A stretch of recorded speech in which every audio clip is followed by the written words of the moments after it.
Have you ever wondered how honey is made? It's a question that has puzzled many, but the answer lies in the mysterious world of bees.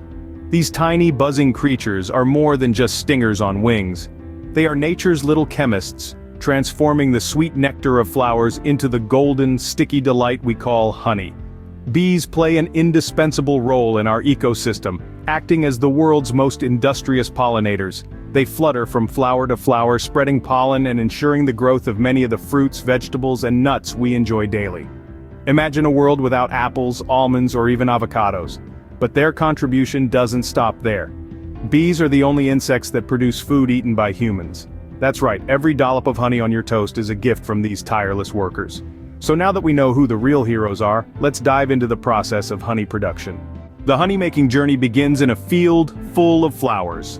Here, our tiny heroes, the bees, take center stage. They flit from flower to flower, sipping on sweet nectar, a sugary liquid produced by flowers. But this isn't just a casual brunch for our buzzing buddies. They are on a mission to gather nectar and convert it into honey. The bee's body is a marvel of nature's engineering. They possess a honey stomach, a separate entity from their regular stomach, specifically designed for storing nectar and water. Picture an inbuilt storage tank, if you will. Now, isn't that a nifty evolutionary trick? Once the bee has had its fill, it's time for the magic to happen. The nectar, which is primarily water and complex sugars, undergoes a transformation. Enzymes within the bee's honey stomach break down the complex sugars into simpler forms.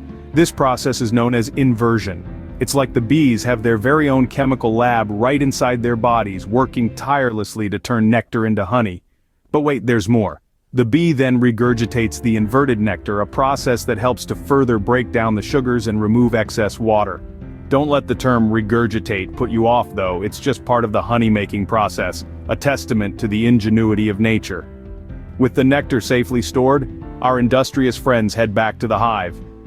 What happens next? Stay tuned. Back at the hive, the real work begins. The forager bees, having braved the great outdoors and collected the sweet nectar, return home. They're the heroes of our story, but they don't get to rest just yet.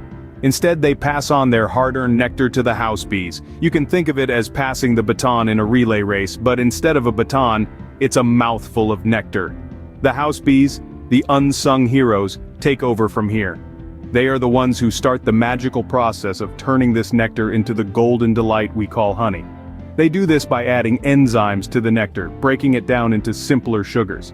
This is a bit like cooking down a sauce to intensify the flavors, but instead of a stove, these bees use their own bodies. Now you might be thinking, okay, we've got sugars, isn't that honey? Not quite. You see, nectar is pretty watery stuff and honey is thick and syrupy. So, the bees have to get rid of that extra water. They do this by fanning their wings to create a draft, helping the water in the nectar to evaporate. It's a bit like leaving a pot of soup on the stove to simmer, except there's no stove, just a lot of bees working together in harmony. So the nectar has transformed, but we're not quite at honey yet.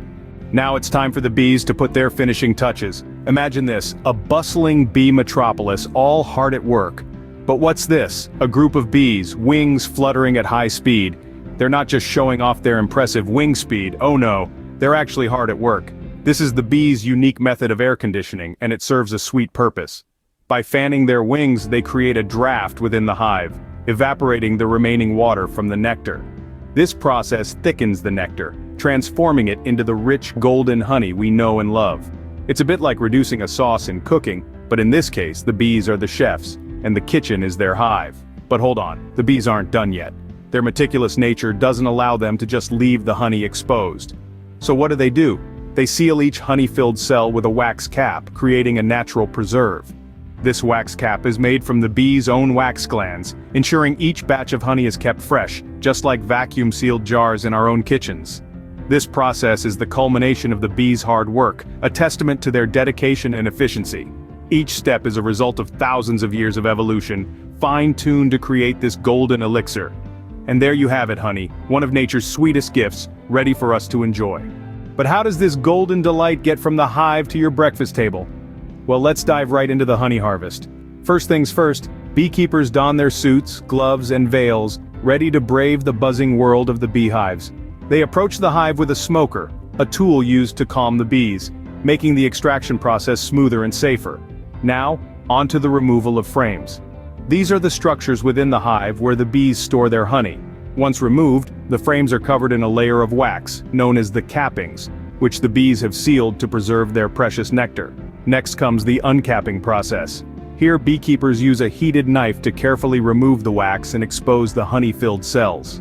This is a meticulous job, requiring a steady hand and a sharp eye. Once the cappings are off, the frames are placed in a contraption known as a honey extractor, which uses centrifugal force to spin the honey out of the frames. It's a bit like a merry-go-round, but with a sweet sticky prize at the end.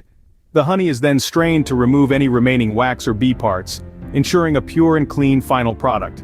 The last step, bottling the golden goodness, ready to be spread on your morning toast or stirred into your tea. So, next time you spread some honey on your toast, take a moment to appreciate the incredible journey it's been on.